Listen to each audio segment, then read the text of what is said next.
She always played in the dirt. She would just be wound up, and Sarah, slow down, he'd say. Run around the track 8 times. So she'd run around the horse track 8 to 10 times to slow her down. It's the truth. She never slept. As a newborn, she never took naps. She would just lay there with her eyes open. If a motorcycle went by, she'd be up screaming, wanting to see it, or anything went by with a motor. She wouldn't sleep for 3 days. Just wanted to go riding. Well, I want to be a race car driver, but it's scary because my dad already flipped over in his race truck. Yeah, well, it took a tumble, but you could see it, and they picked it over. I don't think he raced again for a while after that. He was a little shook up, I think. I had a lot of energy, a lot of energy. I think it was more or less just trying to keep a handle on me and then put my energy in places. So that's why, you know, I found the horses, and then my parents, they didn't know what to do with me. So then they got me a dirt bike. A trophy that she won at a local track. She got 3rd place. That's her jumping Dusty right there on her wall, too. Oh, we knew that she was game for anything. She rode motorcycles real good.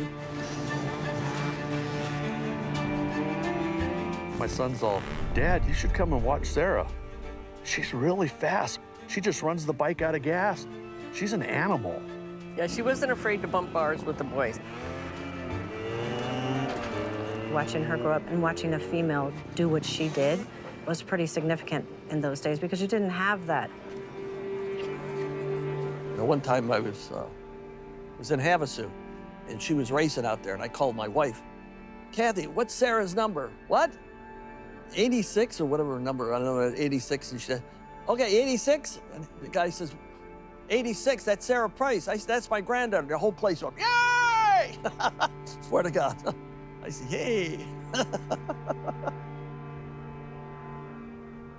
It was quite wild, to say the least. Then you get to the top and you realize this is it, either make it or break it. And racing in the women's series, there wasn't a lot of support. It was tough, you know, like my whole childhood I worked at this, and now there's no light at the end of the tunnel. I didn't know exactly who I was besides the racer, Sarah. I was at the horse stables every single day. Big animals like that, you know, you kind of end up being at one with them.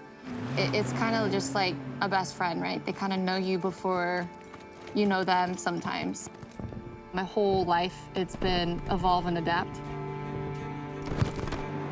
I think it's just the drive and the determination and the grit.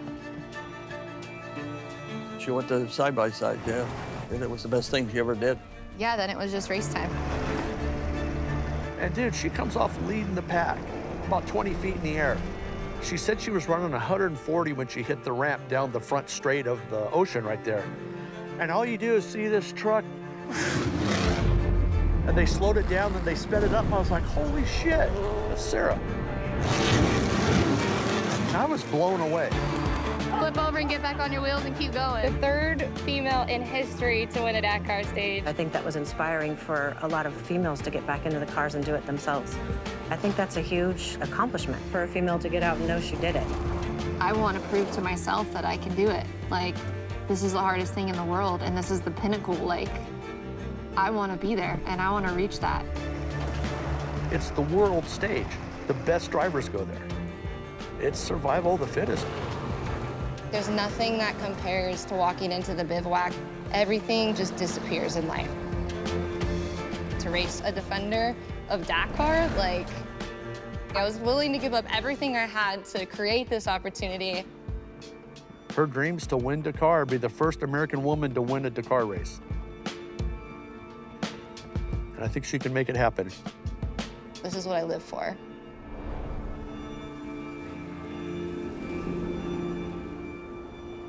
Oh, it'd be great. I'll fly over there. And I don't like airplanes anymore. So it's going to be a big thing for me to get in an airplane.